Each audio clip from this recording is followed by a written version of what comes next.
বিশ্বাস করুন দাদা, ও যে এরকম করবে তা আমি বুঝতে পারিনি। অর্ক, আসলে চুপ করে দাঁড়াও। একটা বিশেষ কাজে আজকে আমায় কলকাতায় যেতে হয়েছিল, তা না হলে ওকে আমরা সবসময় চোখে চোখেই রাখি। কিন্তু ওকে এভাবে রাখাটা তো বিপজ্জনক। মানে ও যদি এরকম ভায়োলেন্ট হয়ে ওঠে তাহলে তো। বিশ্বাস করুন দিদি, আমরা সত্যি সত্যি ভীষণ অবাক হয়ে গেছি, কারণ ও কখনো এরকম করে না। আমি মাঝে মাঝে ওকে বাগানে নিয়ে যাই, ও দূর থেকে দেখে, কিন্তু ও কি জন্ম থেকেই? না দাদা, একদমই না।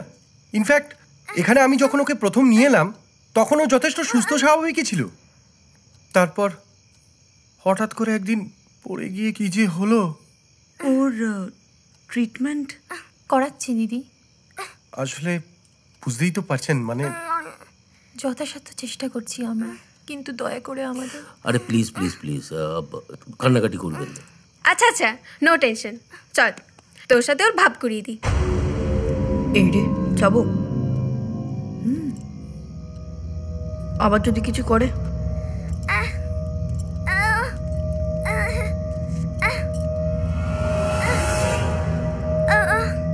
চল চল চল চল, হ্যান্ডশেক কর, হাত বাড়া হাত বাড়া।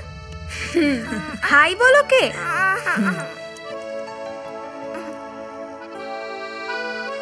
হাত চড়ে না, তুই জানো ওদিকে। তোর জন্য আমি কিন্তু শুতে পাচ্ছি না। তুই জানো ওদিকে।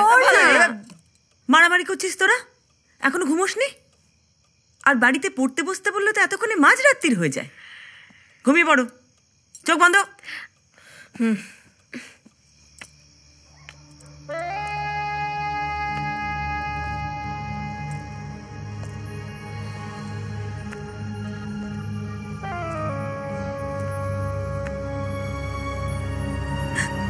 কে কে ওখানে?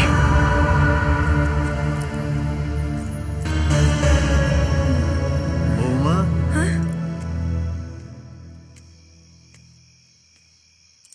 কাকাবাবু, আপনি? তুমি এখন এত রাতে এখানে কি করছো?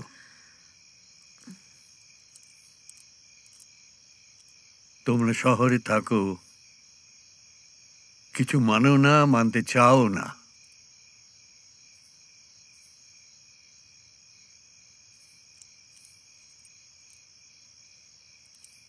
তুমি সন্তানের মা, এই ভরা অমাবস্যার রাতে একলা। এখনই তো তেনাদের মায়াজালের খেলা, মায়াজাল বোনার সময়। সাবধানে থাকতে হয়। যাও, গিয়ে শুয়ে পড়ো, আর রাতে বেরোনোর চেষ্টা করো না।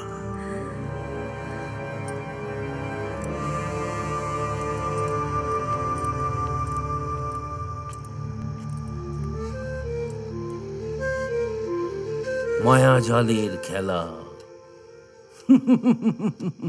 বুড়ো কিন্তু বেড়ে বলেছে, তুমি যাই বলো, মায়াজালের খেলা।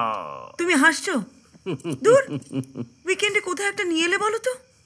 দেখে মনে হচ্ছে কিরম একটা ভুতুরে বাড়ি, একটা গা ছমছমে ব্যাপার। আর তোমার বাবার ওই পড়শিগুলো এক একটা এক এক অবতার। সত্যি মায়াজালের খেলা। আরে ওটাই তো মজা। আরে পাহাড়, পর্বত, জঙ্গল, নদী এসব বহুবার বেড়াতে গেছো, আবার যাবেও। কিন্তু এইখানে একটা অদ্ভুত আলো আধারি ব্যাপার আছে, বুঝলে? একটা বেশ রোমাঞ্চ আছে। আর তোমার ছেলেমেয়েরা তো রহস্য, রোমাঞ্চ এগুলো খুব ভালোবাসে, আর এগুলো তো এখানে ভরপুর পেয়ে যাবে একদম। তা ঠিক।